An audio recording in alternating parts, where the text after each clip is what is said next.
Hey, good morning everybody, and welcome to the vlog. I hope the start of your day is incredible.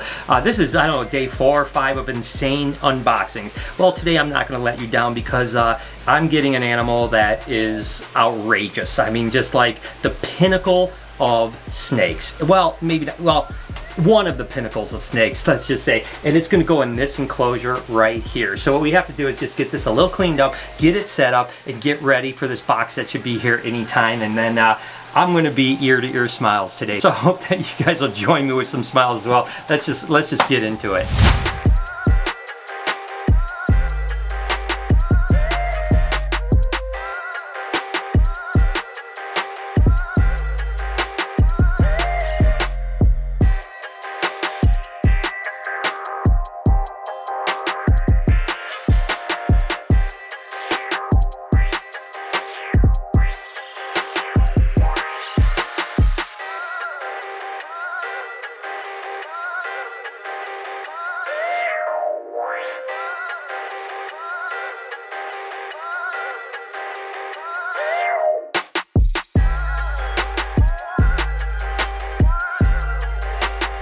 Okay, so basically all set up. We're gonna get some foliage in here for sure, but let's go ahead. The package is here. Let's just open this bugger up. I am beyond excited.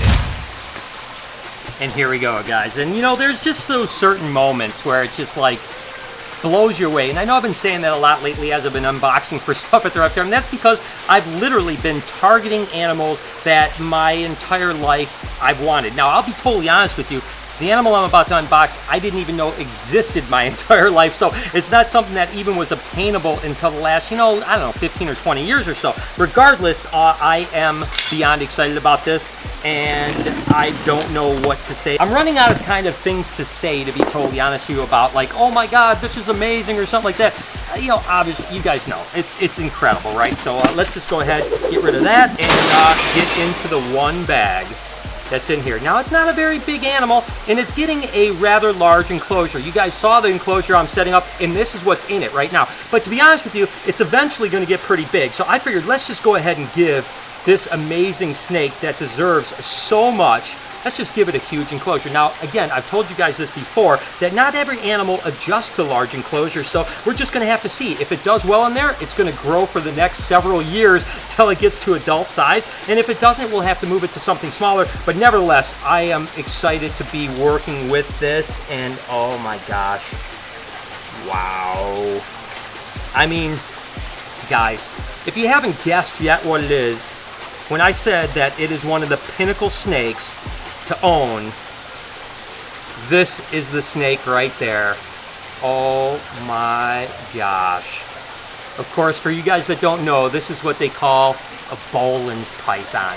That's right, a Boelen's python. Now, this is a yearling. It's going to eventually get jet black, and all these tan bars will turn yellow, and these guys will literally get 10+ foot long. A sizable, impressive snake that is unbelievable. Again, guys, when I first saw my first Boelen's python, I dreamt of a day of one day owning them, but honestly, they were just unobtainable. I mean, you just didn't ever see these guys. I remember Tracy Barker actually produced the first U.S. captive ones from a gravid female that laid a clutch eggs. This is probably 20 or so years ago, and I remember it was the talk of the reptile hobby because no one had ever seen baby Boelen's pythons before, and now there's a lot of people that work with them. Still, breeding is not very common at all with these guys. Again, it's a really small snake for a really large enclosure, but these guys grow relatively quickly. Again, unbelievable.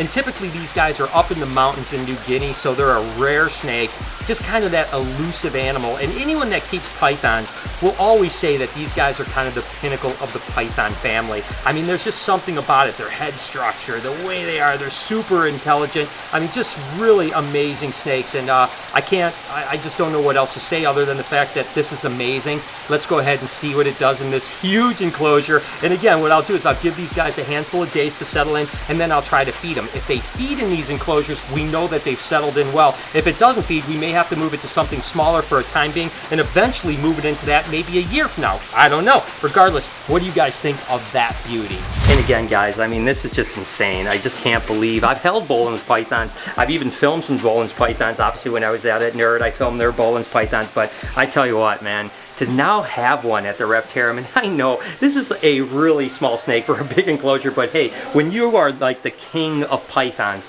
you deserve a large enclosure. We'll see if it settles in or not. So what do you say we just let it go and see what happens? Here we go, guys.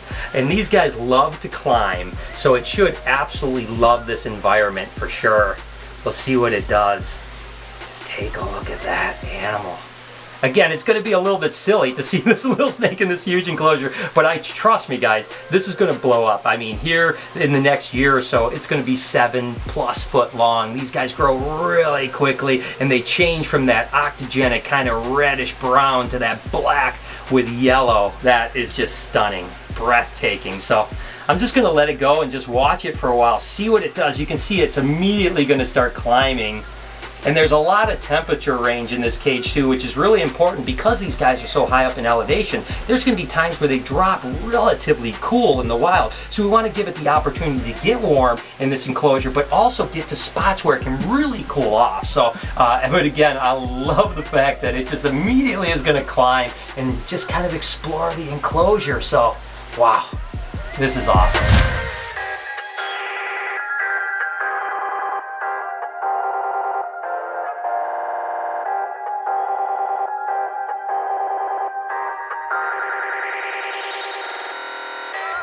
Again, guys, just a handful of days. Friday the 13th, the opening weekend. I mean, Friday, Saturday, Sunday, we're going to have all kind of festivities, fun. It's going to be absolutely ridiculous. A lot of work to still do. I'm not going to lie to you, but it's getting closer. You know, that punch list is getting smaller and smaller. It's going to be an amazing weekend, super busy weekend, insane. I am so excited about it just to share this with everyone. So remember, if you're in the area, come visit us, all right? So we got this guy all set up. Actually take all those out, leave one roach in there and leave that cup in there. The hope there is that he picks up your scent on the cup. You know what I'm saying? You've held that, you had it all over your hand, you're sweating on it, oils, whatever. Like we're hoping that he still will make that, he'll make that association on his own. Okay. There's no guarantee it will work that way because this is a different animal, it's a different whole nother horizon that we've got to sort of like take it a little differently. Or you can get to it, but you want him to work to get to it, you know what I mean? Like he's got to feel safe to come down, and where he feels safe is where he's at, right up there. Mm-hmm. Okay. After doing all this waiting and patience and stuff like that, I ain't gonna lie. To a point, it's gonna get to where it's like, all right, well, if he's not truly trying to take off tongs, you're gonna have to try some more Kevin McCurley type methods where you're gonna have to like try to put that food right there and see if they'll just fight it. It's crazy. Look at Ivy is actually on land today. I'm not really sure what's going on. This is the first time she's kind of out, but she's coming at me like, I don't know what she's doing. I have no idea what's going on. I don't know if she thinks I'm going to feed her or what's going on. She is coming right for me. Ivy, what are you doing, sweetheart? But it was wild when I came in this morning and actually saw her on land. I was like, what is going on? But Abby, are you okay, girl? What's going on, sweetheart? You all right? Hi, baby, you just coming to see me? Whoop, whoop. I think she might be hungry, guys. Not sure. There you go, sweetheart. You're a good girl. It's cool. I'm glad that she's utilizing the land of this cage too, but she is definitely very curious this morning. Again, I think she's acting like she's going to feed. She's scheduled to feed in the next day or two, so we'll definitely get her some food, but I think she's out on land hunting right now. This is cool as could be.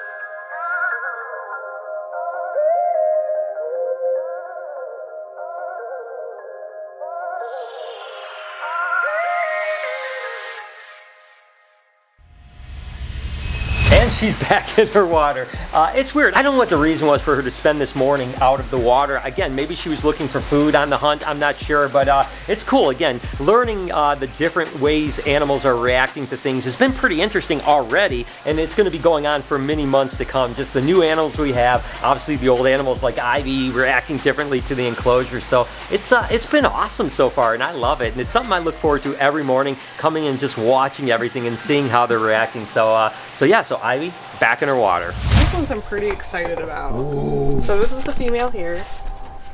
She's a red phantom, I believe. She is absolutely Yeah, and then incredible. the male is actually really pretty too. He looks a little different than her, but I'm hoping she lends her red background to him, so we'll get some cream and red babies. Oh my god, that'd be awesome. So he's a whiteout pinstripe.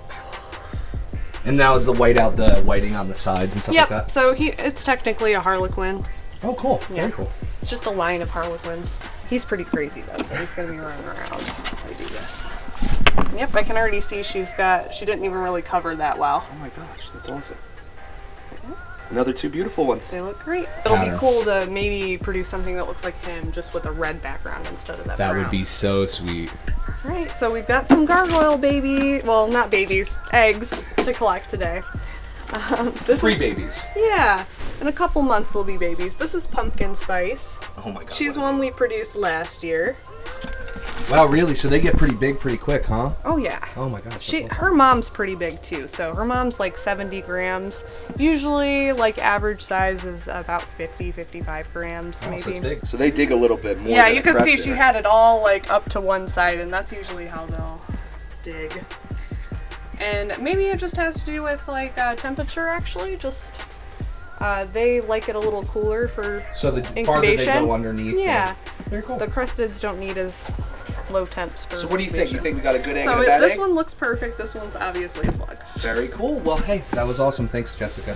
Continue to try to fill up all these cages before we open. Obviously, Friday the 13th just coming up in a handful of days, so join us if you happen to be in the area. So we're going to bring back an animal that used to be at the Reptarium called Darwin, the Brettles carpet python. I think we're going to put him in an enclosure that has a lot of climbing branches. Hopefully it'll hang out up there and love it. Again, you know, every day we're getting new animals. Every day we're moving animals in. We just got a handful of days and all of the enclosures are going to have to be full. So let's go ahead, get Darwin, get him over here and see how he's going to like his new enclosure. And of course, this is Darwin, if you guys remember. Brettles carpet pythons are some of my favorite of all the carpet pythons. Number one, they're typically super docile animals. They're one of the larger localities for sure. So these guys are absolutely ridiculous, and I cannot wait to see what it's going to look like in that enclosure. Let's go ahead and walk it over.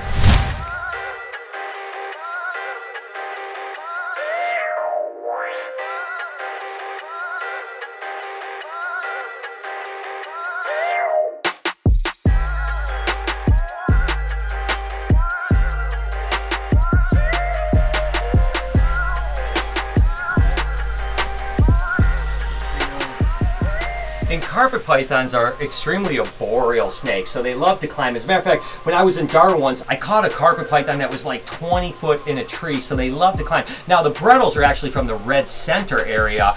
They're not from the Darwin area. I know its name is Darwin, but it's because of Charles Darwin, not because of where it's from. These guys are from like the Alice Springs and that Red Center of Australia, and they get much larger than the actual Darwin's carpet, but again, they love to climb. So this is going to be a really cool enclosure that is going to be up here, and I'm hoping it does a lot of perching right here. Of course, the hot spot is here too, so hopefully it's going to perch up here. It's going to be an amazing display. It looks ridiculously beautiful in here. Get a little foliage in here just to make it pop, and whoo doggy, I tell you what, this is awesome, and this snake is going to be so happy. I just got to sit back and just watch this for a while because it's insane.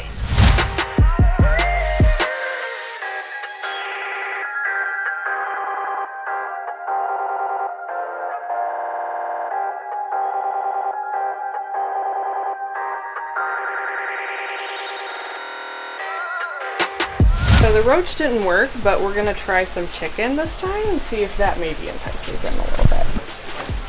There you go. There you go. It's okay, he's defensive, just wait.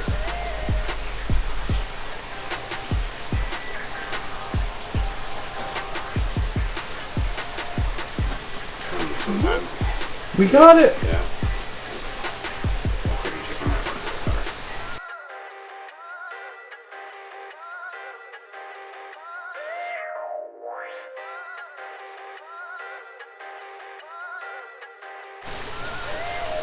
Can you come down?